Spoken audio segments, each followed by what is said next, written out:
Right, thanks very much. This speech is called Lilith before Eve, which is a bit of a joke title in a way, because in the Old Testament Apocrypha, Lilith is the mother of all evil and the mother of all demons and the mother of all vampires, and mythologically is Adam's first wife, and she's created from mud, unlike Eve, who's taken from the rib in mythology. So it's a joke title in a way, because I'm going to talk about feminism and about the feminist movement.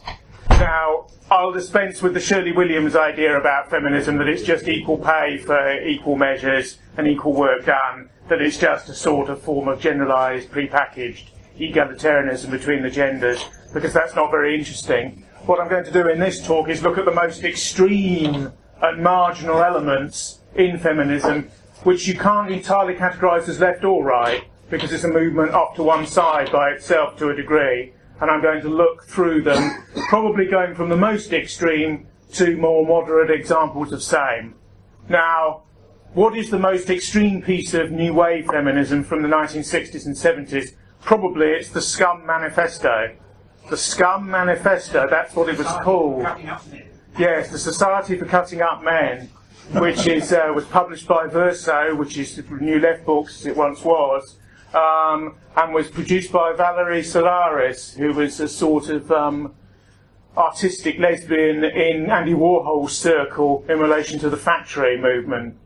Now, she shot Warhol, actually, so she put theory into practice, because he wouldn't publish a play by her. In actual fact, it was quite a serious incident, because Warhol almost died, and was never the same again afterwards, according to people who were associated with him during that period. She also wounded 2 other people, but because she was a paranoid schizophrenic, she got 3 years in prison. She later surrendered to a policeman that very same day. Now, the Society for Cutting Up Men, which was their own abstraction, was a piece of extreme misandry, which is not really heard of very much, but which is the opposite of misogyny, and it's extreme hatred of men. During this context of this text, the Solaris advocated the eradication of men as a gender, who she described as having a perverse chromosome, which makes us unfeminine and therefore differentiated. Now, this text, which is still available in very alternative left-wing bookshops, those of the left, is probably the most extreme and sort of delusional, counterfactual and virtual reality piece of feminism that was ever created. It's quite a literate text. It's not sort of just belly-aching ranting. It also talks about the entire restructuring of society and deals with essentially lesbian separatism or female-female bonding away from heterosexual norms or family-based societies as traditionally supposed. Separatism is actually a key part of the more biological elements in the feminist movement. Feminism has achieved most of its mainstream goals, which is why the WLM, the Women's Liberation Movement, has largely been curtailed. Also, the 60s generation of radicalised students that provided most of the camp followers have themselves, have themselves grown old and long in the tooth. Some people may know that there's a separatist feminist bookshop on the Charing Cross Road called Silver Moon, which traditionally doesn't like men to go in it. And so when the odd male student on a dare and that sort of thing goes into Silver Moon, there is a prescribed policy to be as frigid, to be as hostile, and to be as nasty as possible until the man leaves, because they can't deny male entry into the shop under equality law, which of course technically feminism is actually in favour of. So you have this reverse principle going on there. Now, separatism of the Solaris type is very extreme and very radical, and was disputed by other feminists, of course, such as socialist feminists and certain Marxist feminists who don't necessarily believe that men are the enemy. So-called rooted or biological feminism, which actually is not a biological discourse, it's a discourse about biology, perceives an endless gender war and a conflict between men and women in all social areas. Radical feminism is the term that's usually given to this tendency. The issue of lesbianism, in a sense, has to be dealt with, because there are 2 types of lesbianism in relation to this type of politics. The first is so-called political lesbianism, where a woman doesn't have those desires herself, but because of a rejection of patriarchy, refuses congress with men, and therefore has two options, either inversion or lesbianism or celibacy. So the idea of political lesbianism grew up in the 1960s and 70s in the women's liberation movement, although later was questioned by the majority of democratic and socialist feminists who believed that if women had a majority instinct to be heterosexual, that was all right as long as they entered into non-patriarchal relations with men. That was ultimately, democratically, the majority tendency that the women's liberation movement adopted. But separatist currents have always existed, and there is the concept of a lesbian nation, as it's called. Lesbian Nation, which was quite a well-known feminist book in the 1970s, posits the twin-track strategy for lesbianism in a political context. The other is, of course, women who are born inverted and who are born that way and who adopt lesbianism as a norm. But they would be a minority of the activists who advocated complete surrender to the world of matriarchy and so complete avoidance of congress and intimacy with men on all fronts. Radical feminism also was very keen on the abortion of males, particularly after abortion was achieved in most, largely due to social democratic and liberal pressures in the 1960s and thereafter. Abortion was, of course, achieved in law. It always existed in the back streets, but had never become an ordered part of the health services of Western Europe and North America until the social and cultural revolutions of the 1960s, and was militantly supported by all feminist movements. Indeed, abortion is a key issue for mainstream second-wave feminism because it deals with autonomy, the autonomy of the female without male coercion or control, and the extreme individualism but without femininity is at the core of many of these movements, and is actually probably the tendency that draws together anarchist feminists, radical feminists of a biological or semi-biological type of the sort that I've enunciated, socialist, Marxian and communistic feminists, and their more mainstream liberal equivalents. There are people who basically say that even the Margaret Thatchers of this world have a feminist element to them, because after all, women have to have the vote and have to be able to engage in political activity for somebody to rise to be the leader of a centre-right political party, such as she did in the mid-1970s, becoming premier, the first female premier in Britain's history, a couple of years thereafter. But for the purposes of this analysis, I'll exclude that normative talk whereby very, very mainstream liberal humanist demands are conflated in with the feminist movement, which regarded them as just the softest edge of their more radical currents. One of the most famous feminists in the 1970s and 80s, who received acreage of print on her death a few years ago, was Andrea Dworkin. Andrea Dworkin, who was an obese individual, wrote a series of quite famous books: Pornography, Men Possessing Women, a book on right-wing conservative female activists in the Republican Party in the United States called Right-Wing Women, and certain quite scatological novels, actually, such as Fire and Ice, and various other works of what she called explicit anti-pornography. One of the great failures of the feminist movement that has succeeded in many other areas is their campaigns against pornography in the sex industry. Socialist feminists, fearful of the accusation of Puritanism, have tended to shy away from some of those discourses, but feminism as a whole is deeply opposed to the commercialisation of sexuality and to the commercialisation of the female image as a result of that.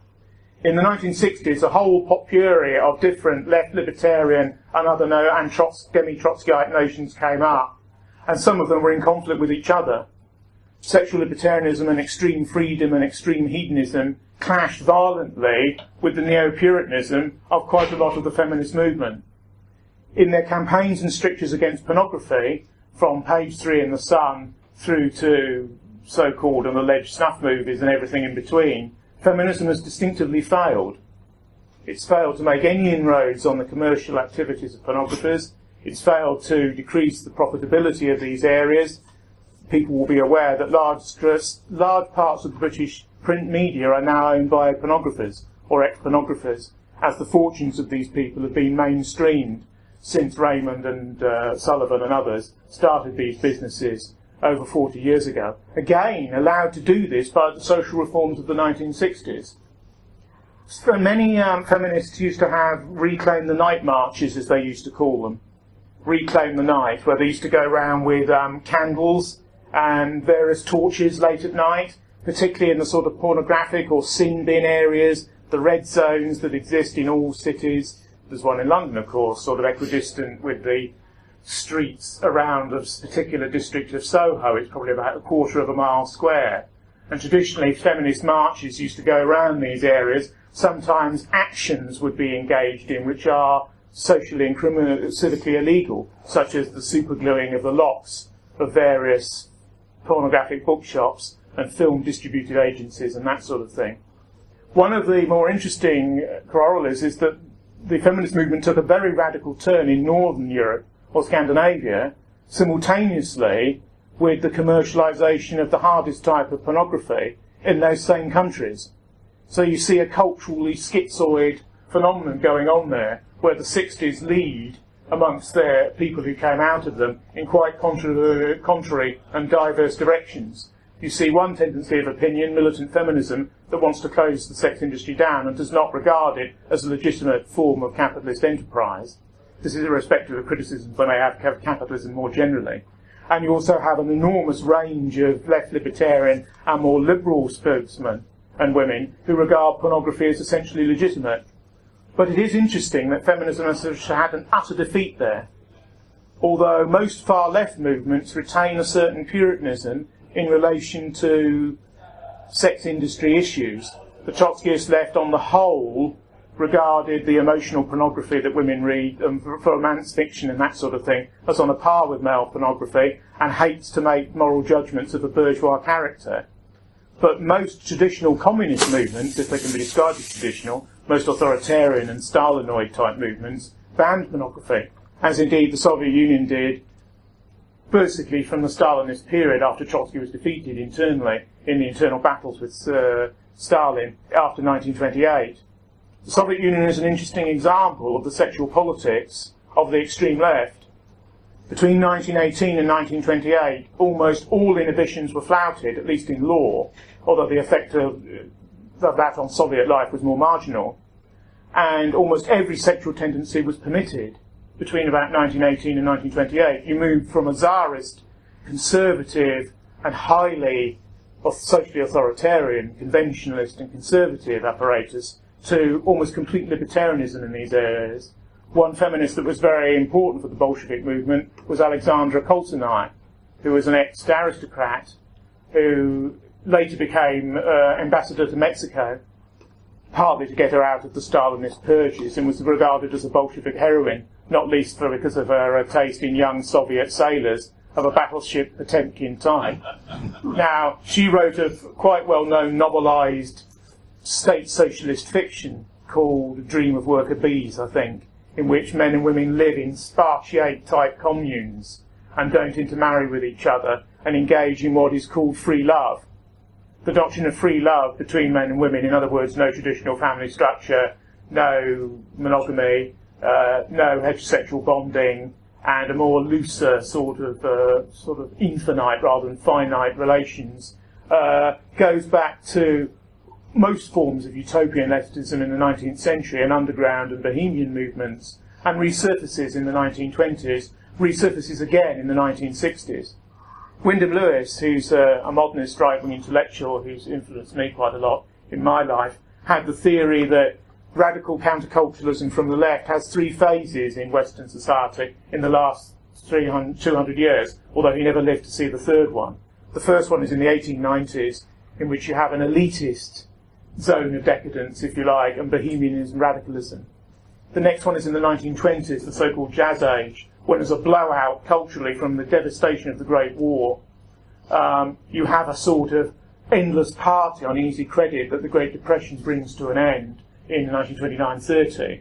And that could be considered to be a bourgeois or a middle-class version of the more upper-class decadence of the 1890s.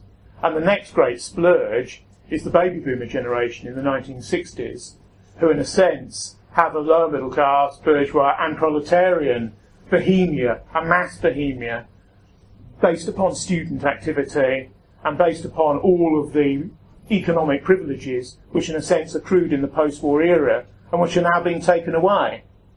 Because, of course, you could do degrees virtually for free then. You had several years to engage in radical critique of bourgeois society without really doing any meaningful work. Now students are £30,000 down just for a very moderate degree from an ex-polytechnic, as all degrees are commercialised along the American lines.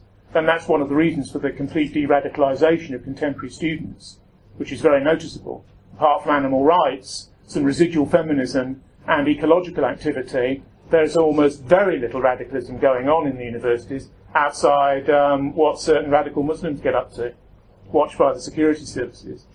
So the feminist movement influenced all forms of leftism, whether, with the possible exception of the old Stalinist model with the Communist Party of Great Britain. But even then, the influence of anti-sexism, as it would be called, was palpable. Almost no institutional ideological tendency on the left was immune from feminist critique, and this changed attitudes on a whole range of issues, from property rights to divorce, from abortion to so-called child's rights, to the rearing of children, to attitudes towards pornography, to attitudes towards heterosexuality, and attitudes towards men. The broad socialist / humanist left never went along with the idea that men are the enemy. There used to be, of course, in traditional feminist congresses and so on, chanting that men were the enemy. And if ever a boyfriend or husband or whatever turned up at the end of the meeting to take somebody home in a car, there would be quite a scene. So separatism was sort of enforced, but was also a dividing line between the very radical feminists and those of, if you like, a more assimilationist and more gradualist character. Like all movements, it was plagued with an enormous number of personality clashes and splits. And it had its star turns and star theorists who remained media characters and representatives of feminist opinion long after the movement had begun to dip down. The media had a schizophrenic attitude towards feminism. On the one hand, they were good copy, and feminist intellectuals and ideologues were given a lot of space. Probably the most famous ideologue in Britain of this type was Germaine Greer, whose book The Female Eunuch caused outrage and sensation in various ways. She was an Australian Don who now teaches, I think, at Oxford, and has been through several permutations. Indeed, her theory is dialectical. The first book was a very radical piece of feminism, almost on the cusp of the all men are rapists ideology that Marilyn French disseminated through her novel The Woman's Room. A lot of this material was very mainstream. In the 1960s, 70s and 80s, you could get it from Smith's. This is the one thing that's interesting about the feminist movement. The belief that women wanted this material, and that certain dissentient left-wing men even wanted this material, or at least wished to peruse it, was very much of the moment. This material was available in the women's section in most, not newsagents, but most mainstream bookshops. You didn't have to go to obscure sources to obtain this material. And although the number of people who ever read this material was very small, its influence in the general culture has been very pervasive. Probably no movement has influenced society in a soft power way than feminism since the Second World War. Unlike almost any other tendency of opinion, its erosion of traditional and patriarchal structures, to use its own terminology, has been very extensive and very deconstructive. And it has almost, to use the 17th century phrase, turned the world upside down in 50 to 60 years.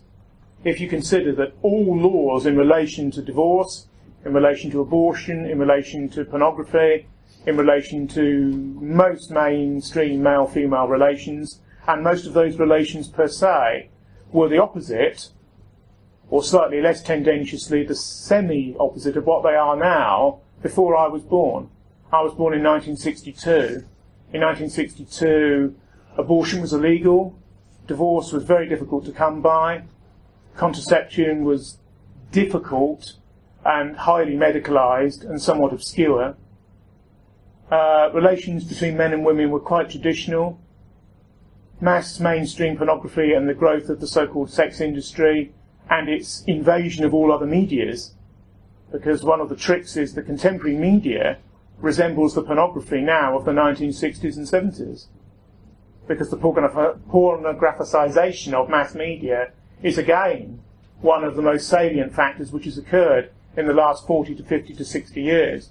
It's almost a shock to point it out now, because the process has become so all-encompassing and so gradually attainable that the fact that Cosmopolitan is as extreme as most forms of male soft pornography now, which it certainly wasn't when it started, whereas the sort of pornography that Playboy once represented, in other words very soft, is now so mainstream that it's almost on the television nightly. So one can argue that the forces of the counterfactual sexual revolution of the 1960s have not been in women's interests at all. And there are certain dissident feminists who turn back to slightly more conservative social positions, later in life usually, who sometimes ruefully admit that this is the case. Probably the destructivity of the feminist movement, particularly the second wave from the 60s and 70s, is seen in the enormous divorce rate and the enormous non-marriage rate which now exists. The deconstruction and whittling down and whittling out of the society, like a piece of sort of wooden sculpture, is well underway. No politician now can criticise the single-parent family because so many people are involved in them and they are so much part of the constituent electorate to which one has to appeal. Marriage itself has been relativised almost to a point of semi-invisibility within the culture, although there are still quite strong ideological pressures to keep it as a gold standard or as an ideal.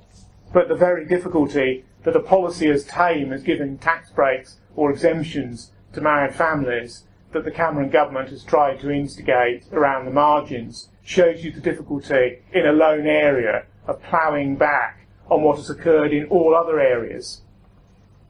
The radical social, sexual and libertarian agendas of the 1960s ramified with feminism in various ways, and yet never lived up to the utopianism of the feminist movement. Feminism remains, in some respects, particularly in its second-generational aspect, a utopian movement, a belief in total transformation of woman, of man, and of social and civic and lived circumstances. One of feminism's radicalisms is the idea that the personal is the political.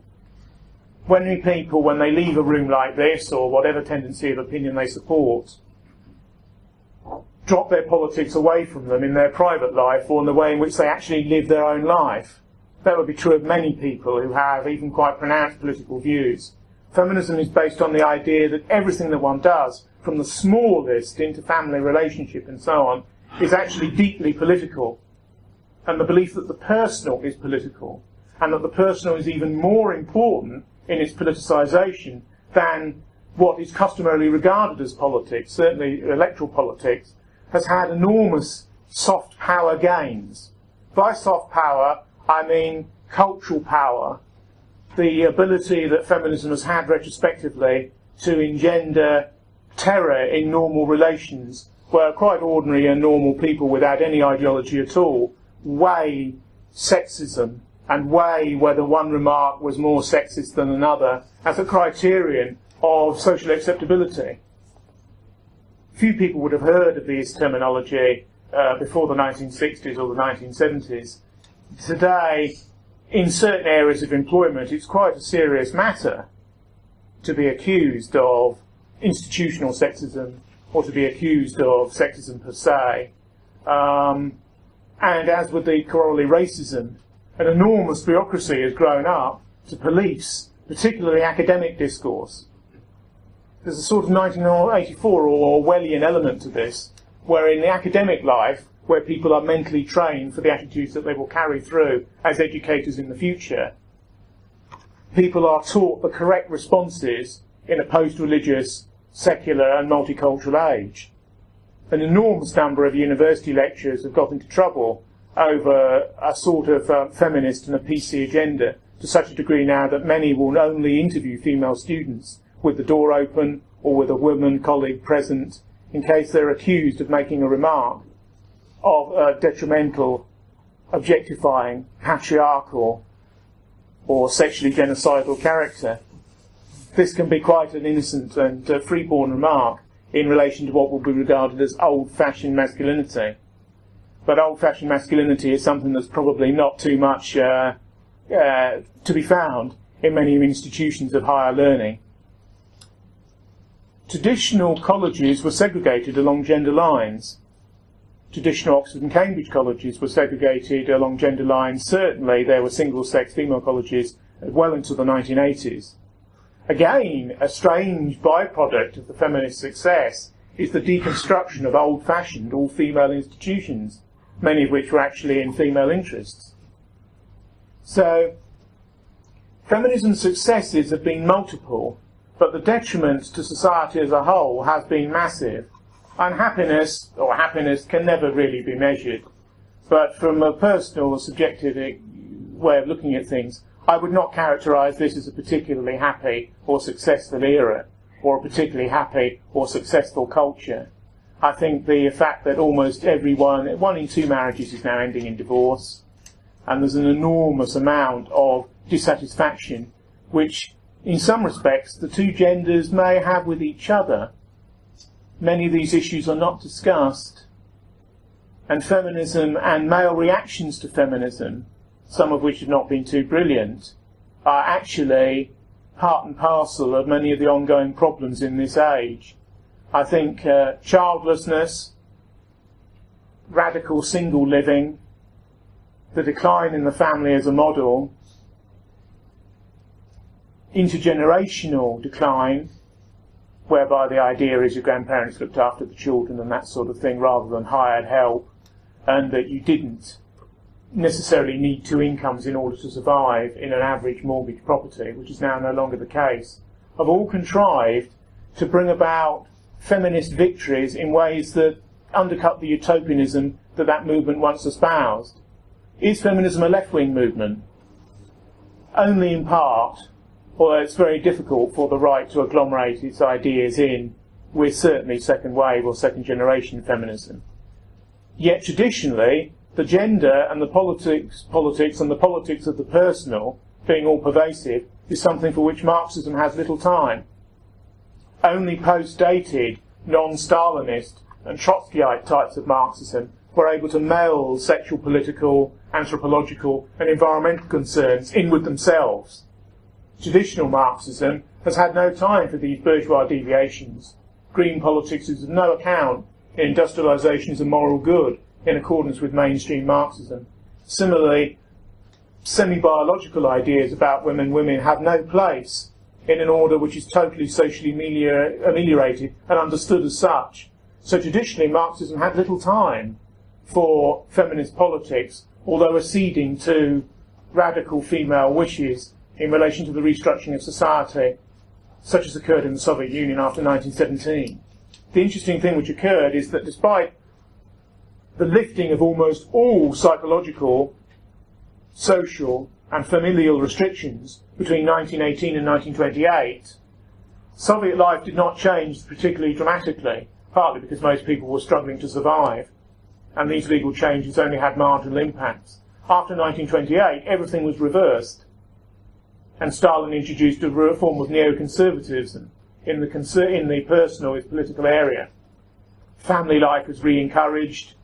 After the Second War, the enormous devastation inside the Soviet Union meant that motherhood was prized. Women who had over 10 children and contributed to feelings of Soviet warriorship and providing men to work in factories and so on were given medals by the state.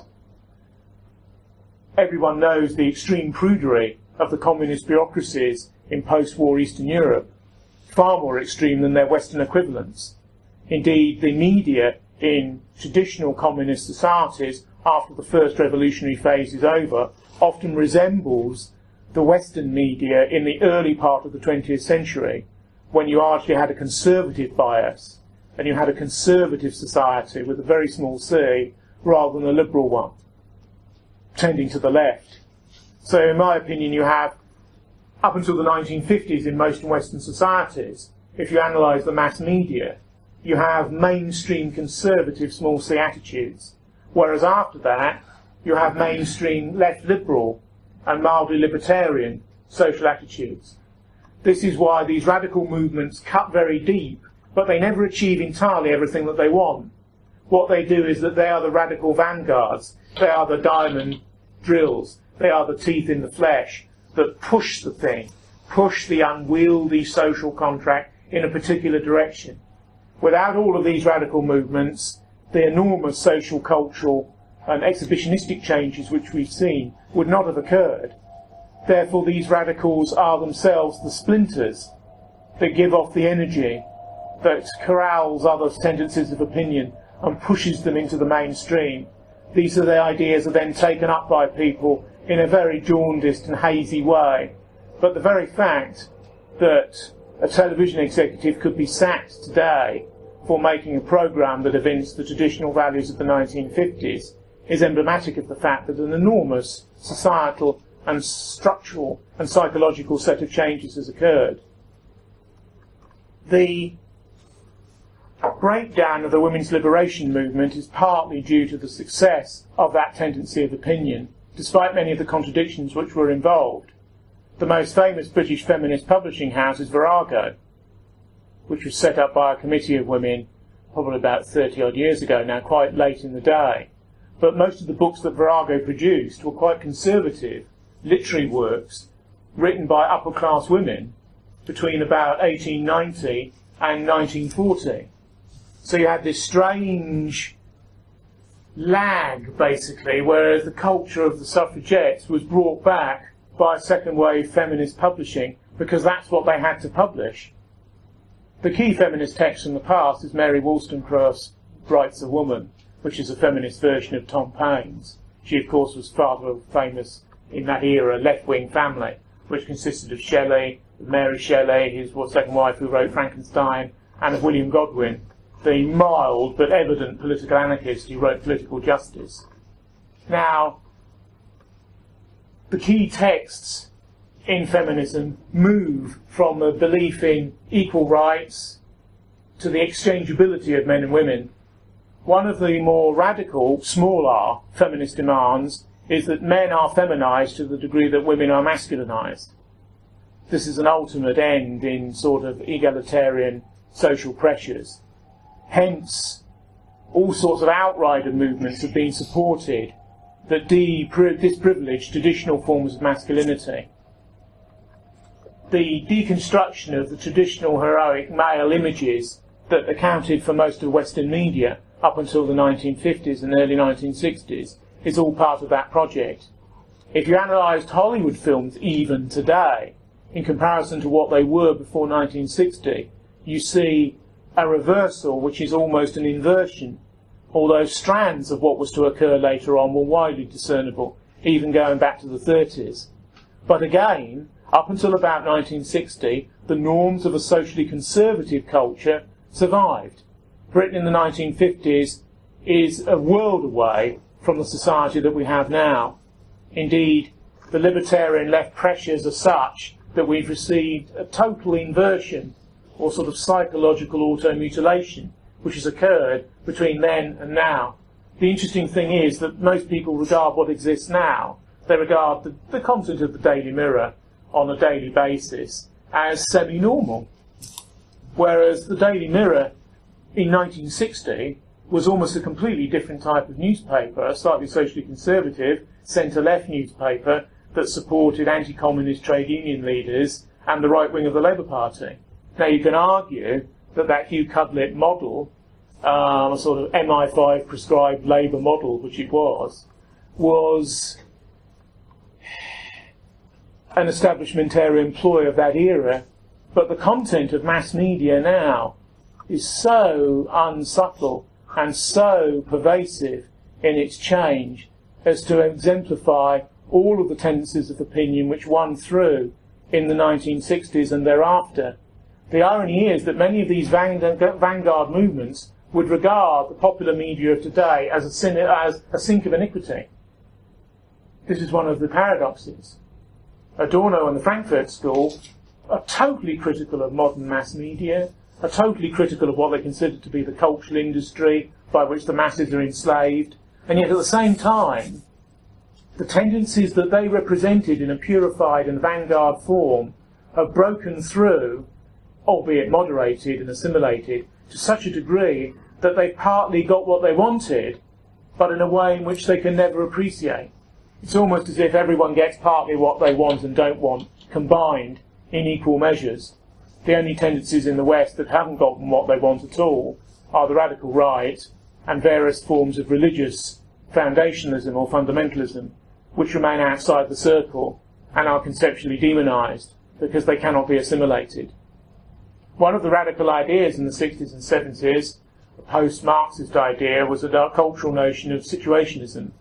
This is the idea that everything is mixed together and one has a society of the spectacle and of mass media and of postmodern interchange of image upon image and thought upon thought, almost with the instantaneity with which somebody can control their mobile phone or some WAP application on it. Now, this type of tendentious and voyeuristic media feeds on the sort of images and ideas that were released by the vanguard movements of the 60s and 70s, but they've been commercialised. This is the interesting thing, which the feminist movement never realised. Indeed, sexual liberation movements in the 1960s never realised that the commercialisation and the commercial exploitation of the body and all of its resources in mass advertising and elsewhere would be what would occur. There was a sense, an innocent-mindedness in a strange, prurient way to these people and their ideas. They never thought that the beneficiaries of many of their notions would be pornographers like Raymond and Sullivan, who are traditionally villains or semi-criminal figures in a far-left lexicon. Indeed, the criminal, drug-dealing, prostitutory fringes of capitalism shading into criminality are traditionally stereotypical images of capitalist and centre-right evil in far-left terms. But the 60s introduced so many social waves and so many cultural changes that when Oz magazine and various other things broke taboos and were pleased to do so from a hippie or yippie sort of left student perspective, they never realised that the beneficiaries of these changes, would be the man who presently owns the Daily Express and the Sunday Express and related media. The Desmonds of this world are the monsters that have been created by the free-for-all in image and fact and the change in the reference points of sexual politics which the 60s introduced. It's the one again of, I once visited for my sins, the National Union of Students building in Manchester on the Oxford Road. And they had a newsagents there. And it was the most puritanical newsagents I'd ever been in. Usually when you go into newsagents, even if you just want stamps or something, there's an enormous wall of flesh, essentially, even in the more moderate titles, which superficially have little to do with sexuality, because that's how things are marketed today. Before 1960, they wouldn't have been marketed, certainly not quite in that way.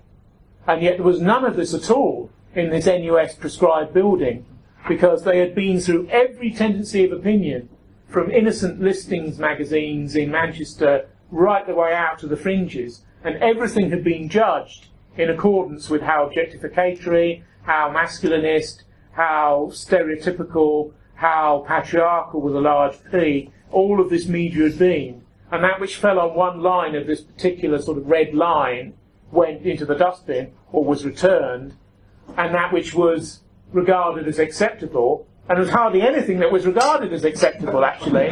So there was almost a complete absence of media in this media shop. This is one of the great ironies of the entire development of what's gone on. There was an attempt about 20 years ago now to found a left-wing paper on Sunday called News on Sunday, which only lasted a couple of issues. And one of the problems that they had was capitalisation and distribution and all the normal, rather boring things. But one of the internal reasons that it failed is because nearly all of the comment by quite traditional left-wing writers and famous left-wing cartoonists like Ralph Steadman was regarded as politically incorrect. Indeed, Steadman's quite German expressionist cartoons about Margaret Thatcher and so on, as they sort of looked, rather similar to Grosch and people in the 20s and 30s in Weimar Germany, who pioneered that type of very aggressive, graphic sort of illustration, was regarded as so sexist and anti-humanist and patriarchal that it couldn't be permitted. So what tends to happen is the left devours itself when it really gets going between the tendencies of a new form and newfangled censorship, which are very extreme, and tendencies of total anarchy, nihilism, and near depravity that wants to let everything rip and basically believes there are almost no standards and no limits at all, nor should there ever be. This tension that does exist, and which is still there in nearly all forms of feminist critique of media, plagues the left to this day. But what they're doing is they're arguing from a position of semi-victory, whereby each new film and each new magazine is considered in accordance with how correct and or incorrect it actually is. The criterion for correctness and incorrectness have also changed. The sort of so-called girl power culture of the 1990s, where teenage and sort of ladette women insisted that they wanted to be female in their own way, has also plagued havoc with some of these post-60s norms. In the realms of mass culture, wave follows wave, and standardised ethos from one era can be overthrown by new concepts and precepts that come up. There's been no attempt to roll the clock back to before the psychological and cultural changes of the 1960s. In this sense, feminism has achieved a partial victory. The interesting thing is how male structures of traditional ways of looking at things acceded to these wishes. Many men are deeply confused at the present time, and have been for several generations. And yet, because gender is biological, the recrudescence of core male and female attributes survives, free-floating and irrespective of all theory. However, most men have acceded to feminist demands because they feel there's no alternative to them. To stand out against the culture of egalitarianism is to render yourself demonic. And this is particularly so in private relations. You'll often find that people are far more nervous of intruding their values into private relations where you can pay a considerable price if things go wrong. And this is where the idea that the personal is political is so extraordinarily powerful. It was said earlier on that one of the subtexts for this particular meeting is why are women not extraordinarily involved in right-wing politics? That's complicated. When right-wing political movements break through, a large number of women become involved. Success, power, the trappings of getting somewhere, all interest a significant part of the population and interest everybody. Everyone begins to agree with you when you start to be successful. I remember when I attended the Red, White and Blue once in Paris, the mainstreaming of that movement after some of its major electoral successes was quite evident. All politics is vanguard-led. You begin with small little groups that implant their ideas within the general culture. They have to engage in some intellectual prior positioning, otherwise it's just naked and empty populism, which becomes the jester politics of the fringe and ends up largely with an empty protest, and people who are elected in the end up in the mainstream parties, whether they like it or not, whether they even choose to join them or not. But if you do the intellectual prior positioning and you then break through on the crest of a wave that will always moderate the utopian demands that exist in any absolutist and radical tendency of opinion, you do begin to get somewhere. Feminism has now triumphed in the West, in particular, to such a degree that it's causing new convulsions with the mass of the immigrants who've come in, most of whom come in from socially conservative and or religiously defined cultures elsewhere in the world.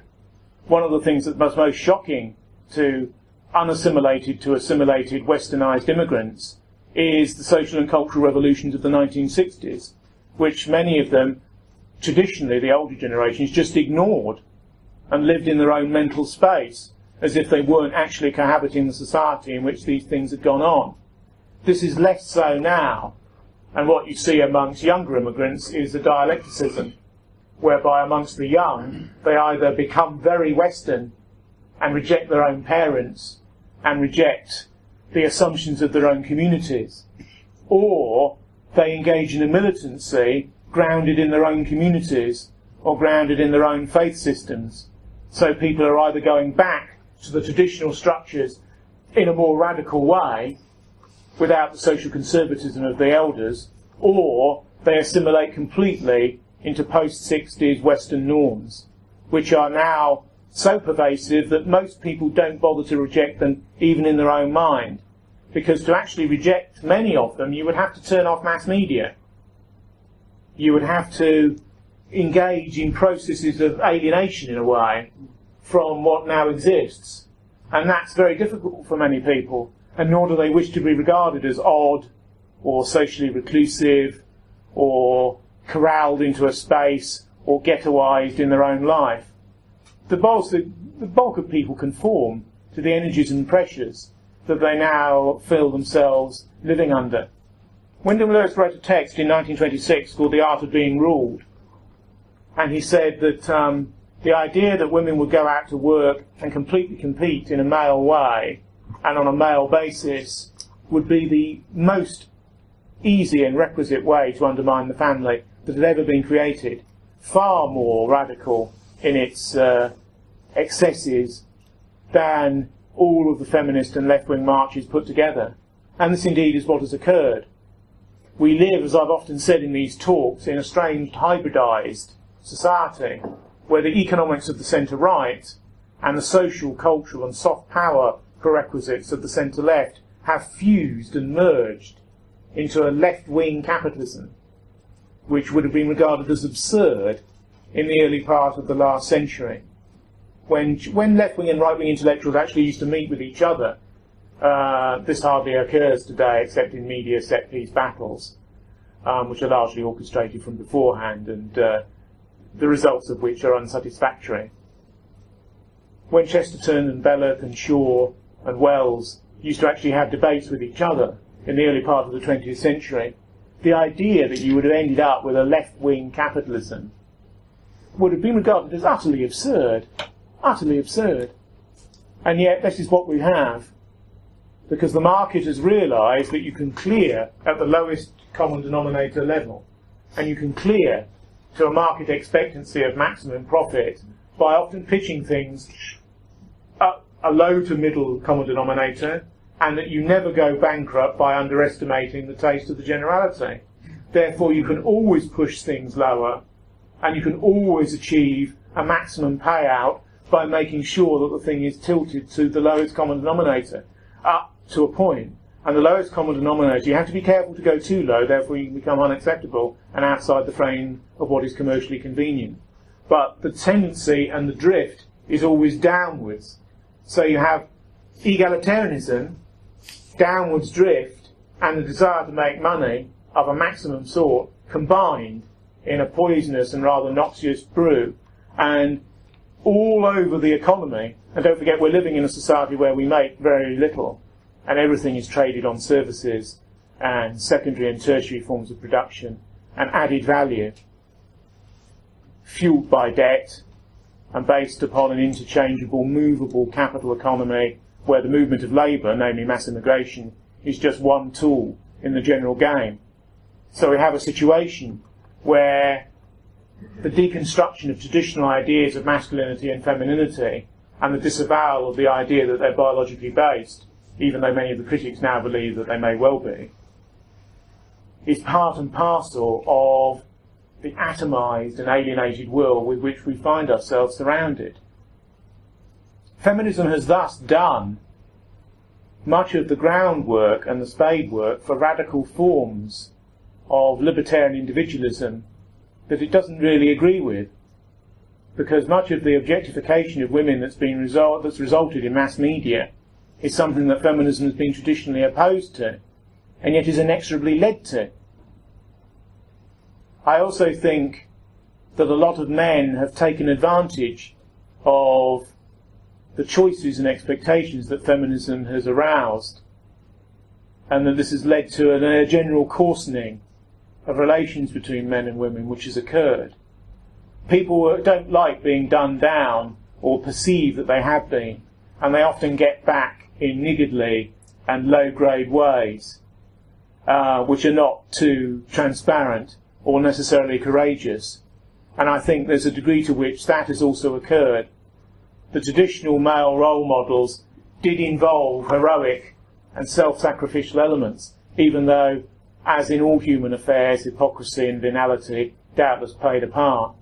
But the degree to which many men feel relatively powerless in the present situation and somewhat embittered is again not a tendency that you can base political idealism on. People who are narrow-minded, feel they have a grievance and are embittered, may radicalise, but they may not necessarily be in a particular state to adopt a heroic attitude towards their radicalisation, which is ultimately what you want. I remember the late John Tyndall once said that you can never do anything with somebody whose politics just begins and ends with a whining about immigration. If that's all it is, because it's purely negative. When in fact what you have to be is heroic about your own nation, your own culture, its own history, your own ethnicity. These are the things that you have to be positive about. Otherwise, there is almost no point in being negative about the other, because you have nothing to replace what exists now.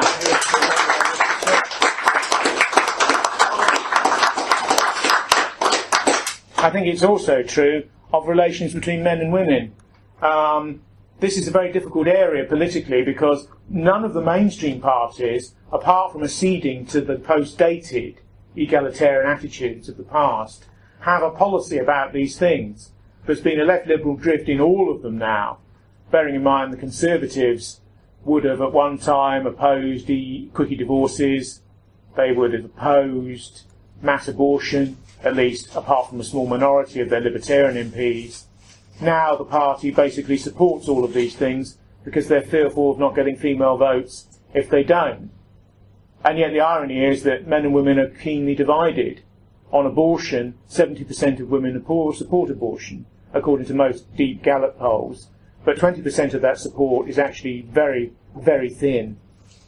Men are split 50-50.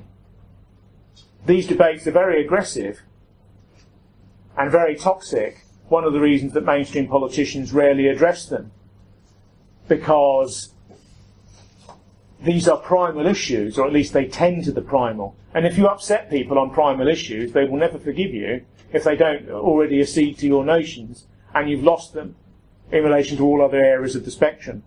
This is why immigration, the politics of the personal, Europe, and a few other issues are the issues about which mainstream politicians wish to speak least, because they are the most difficult, the most problematical, the most toxic issues, the issues that ultimately would galvanise the population to be interested in politics again, and that's why they're not mentioned. I think the feminist movement's success shows the success of cultural struggle, as New Left Marxists would call it. Cultural struggle is what this group and other groups like it are involved in, and is in some ways the only show in town for our tendency of opinion at the present time. Feminism has shown, if you go with the grain of a culture, as they did after the 1960s, what can be achieved by militant movements. Few women today know the names of the key feminist theoreticians such as Orbach, such as Greer, such as Millett, such as Solanas and so on. Few people know their names, but the tendencies of opinion that their books influenced have proved highly decisive in the way in which people live their own lives. The trick is to have one's vanguard notions integrate with the zeitgeist. The problem is that the liberal society has probably not reached its apogee even yet, and is churning away and becoming yet even more radical and more deconstructive. However, all one can do at this present time is to put out contrary ideas. When people say that the traditional right wishes to subordinate women to men, the right has always traditionally responded that it's in favour of masculinity and femininity, and sees that men and women have fundamentally different roles in society. This is not enough for many contemporary women who wish to see a less patriarchal bias from what they perceive to be right-wing opinions. But deep down, these things are more powerful than reason. One of my principal views about politics is that people are attracted to politics only with a small percentage of their reason. The bulk of their attraction is emotional and pre-rational and irrational. And the more that you appeal to these notions, the more you will actually appeal to the generality of people. One of the most powerful political discourses that can ever be enunciated is traditional male and female role models, which are positive for both. This goes with the clock of biology and goes with the instinctualism of biology. Everything which goes with biology may be deeply unacceptable at the present hour, but it's probably the most powerful type of politics that occurs and that can occur. Lots of people will actually be quite impressed and emotionally entranced by the rejection of contemporary sexual political norms as currently perceived. But they will also be shocked and deeply scandalised with the politically correct and rational part of their intelligence. Don't forget, almost anyone who's educated now has been through the politically correct filter and only perceives reality in that way. Yet everybody has a prior, largely biological identity. And if that particular identity is appeased by image, by word, by association, and by the absence of grievance, then you will see people come to you.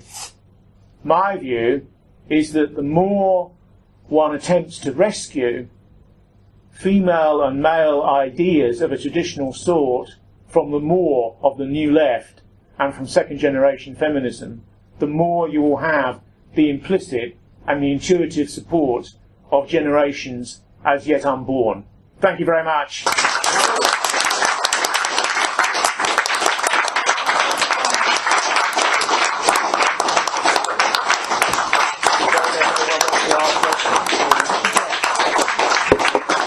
Well, thank you, Jonathan. An intellectual prior positionist par excellence. Now, while I hand this glass around, and he hasn't paid £5, you can ask some questions. So, first question at the back. Martin, please. Yes. First of all, may I preface my question by referring to the previous speaker, Michel Renouf. We've all heard my 2 objections to parts of the content of her speech, I'd like to thank her for educating me on the contribution which the Women's Social and Political Union made to the subsequent fascist movement. That's something that I was completely unaware of, and I'm grateful for her to educating us all on that particular point.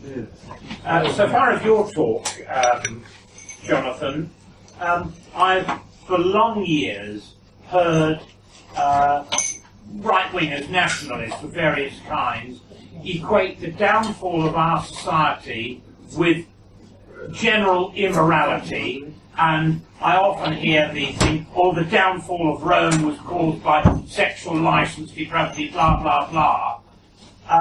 And yet in Rome, if you read about their culture, the Roman family, and particularly the Roman matriarch, was a terribly important figure in their culture, and not just at the higher orders, but down through society. Yet against this backdrop was the appalling, I regard as wickedness and degeneracy of the games.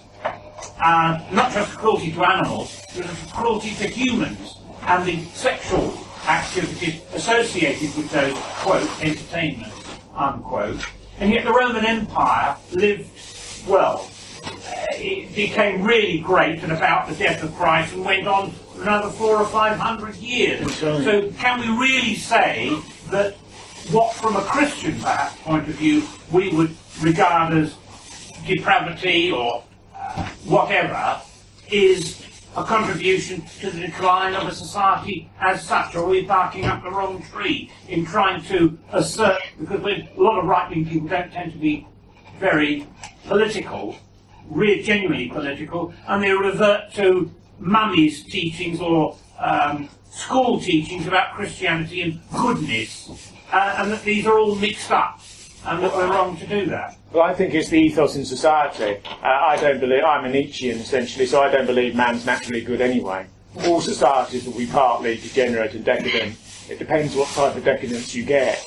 In ancient Rome, if you have an ethos of extreme socially authoritarian imperialism, and that's your ethos, you can have quite a lot of decadence mixed up in it. My criticism of the 1960s is not the decadence, which you will always have. You can argue about the degree. My criticism is the ideas which came to power in the 1960s and thereafter.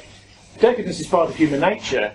It's the ideas that you have about it which summon up what you're going to do and how you're going to live. If you're in command of an army, some of your best troops will have a private life that isn't worth mentioning. And every officer knows that. But you do not necessarily endorse ideologically what they do or wish to do as a norm and present it as not just socially acceptable, but that which is beyond criticism and indeed should become a replacement norm. I'm basically arguing for the element of hypocrisy that vice inevitably gives to virtue. Let's look back further into Rome for 100, 200 years BC and study that, and what you say is true. Rome was really attracted by the time of Kevin, your question? Jonathan, what would you say about the British attitude to prostitution? Because there's such a lot of hypocrisy and mixed values. On the one hand, you now have lap dancing clubs, which I've never been to. They seem quite abhorrent in many ways, but if people enjoy them, they couldn't tolerate it in a civilized society. But then prostitution itself is illegal for women to form a brothel, which would be much more civilized. As they used to have in Paris, and before the Second World War, a very cultured place where one could have conversation and drink, not necessarily after sex. And then with men being arrested for curb 5 minutes. crawling. 5 minutes.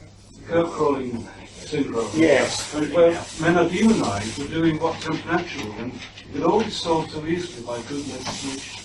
Yeah, but the politics of it is such that it never will be, basically, because there's no ramp of opinion which is agreed as to what should be done. And basically what you then tend to get is you have a sin bin zone in the society. The issue falls down into a zone, what the police call a zone of toleration, where all of the tendencies are mixed together. The feminist tendency that's deeply opposed to prostitution, the feminist tendency that's in favour of it, the liberal tendencies which are opposed to it, and the liberal tendencies which are in favour of it. If you regard libertarianism as part of contemporary conservatism, Tories themselves will be divided on these issues.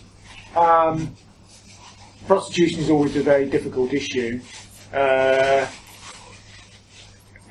think, but it will always occur.